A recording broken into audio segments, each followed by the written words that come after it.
Hi everyone, this is Simple Dad here. In this video, I'll show you how to change the playback speed on your Facebook videos. So if you want to change the playback speed on your Facebook videos, first go ahead and open up Facebook. Next, you want to go ahead and tap on the video section. Go to the video where you want to change the playback speed. So for example, this one here, go ahead and tap on the three dots at the bottom right. Now from here, you want to go ahead and find playback speed. So as you can see, it's currently set to normal right now. You can go ahead and make this slow or you can make it fast. So if you select 2, this is the fast. If you select 0.5, this will slow it down. So go ahead and choose your preference and choose your playback speed. To return it back to normal, go ahead and tap on normal, and this will return back to the normal playback speed. So there you go guys, that is how to change the playback speed on your videos on your Facebook app.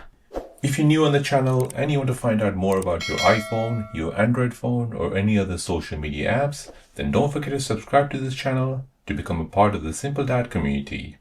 Hit the like button if you find this video useful.